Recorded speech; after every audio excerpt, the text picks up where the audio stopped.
planning the layout of your pergola, there are 3 important factors to consider. The first is the outside to outside dimensions of your post, both the depth of the pergola and the width. The second is the desired height from the ground to the top of your beam. And the third is the direction in which you want the purlins, the shade portion of the pergola, to tilt. So for that, you're going to want to consider where the sun is coming from your particular outdoor space and what time of day you want to use the pergola. So when it comes to the layout of the pergola, the next step, I'll direct you here to our CAD drawings.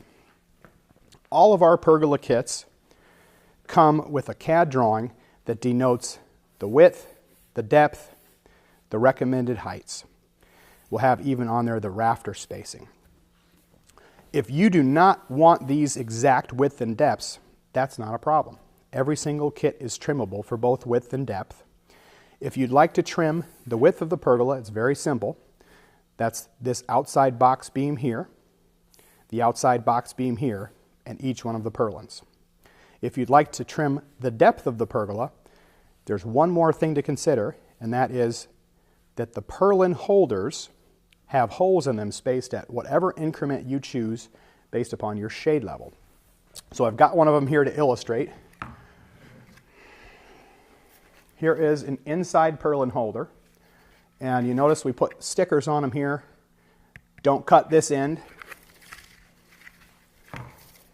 Do cut this end. And when you're determining the depth that you want to change your pergola to, say for example you wanted to take 7 inches off of this kit. Well, 7 inches doesn't work very well because it puts your cut right in the middle of the hole. So when you're all done with your pergola, you'll have half a hole showing. So a better dimension here would be to put it right in between a hole. So here you got 9 inches, and that's going to work out a lot better. When you're all done, you won't see any half holes on your pergolas. So trimming the pergolas is very simple. You don't need any special tools aside from a battery-operated circular saw, a non-ferrous carbide tooth blade, and a little bit of patience and practice. So let's get started with the trimming. Okay, now I've got my eyes and my ears on. Let's start with the 2x8 box beam. This piece has aluminum inside of it. You want to slide that aluminum and make sure that it's flush with the end of the vinyl piece. You'll measure and mark with a pencil and a speed square. And you're going to want to make your cut with your saw carefully and slowly.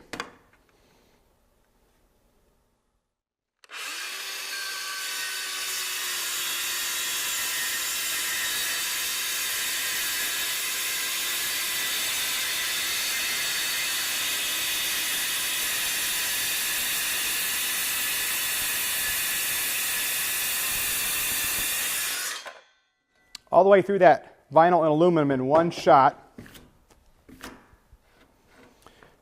Don't worry too much about the edges, those will get covered up later.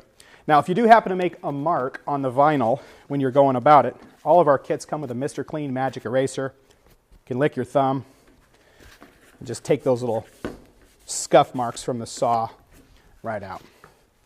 Next piece we have is the purlin holder. Now notice I've got my mark on the cut end of the holder. Now there's no aluminum in this one, so you can go a little faster, but you still want to make sure you cut nice and slow. Measure, mark, and cut.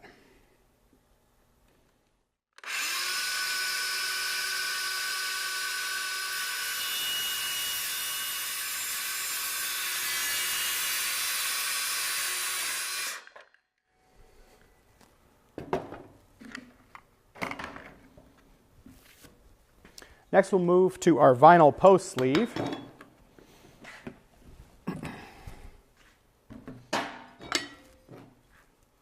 Same step, measure and marking with the speed square on all 4 sides of the post, making sure all those marks line up. If you're going to be careful with any cut on the pergola, this is the one to be careful with, because this cut will show at the bottom of the pergola.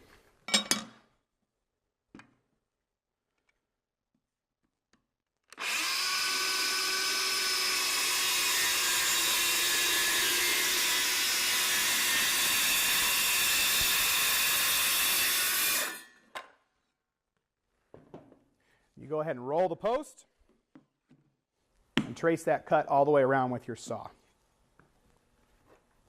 Last item to demonstrate is our aluminum post mount. Same drill, measure, mark with your speed square all 4 sides of the post. Hold up your saw and very carefully and slowly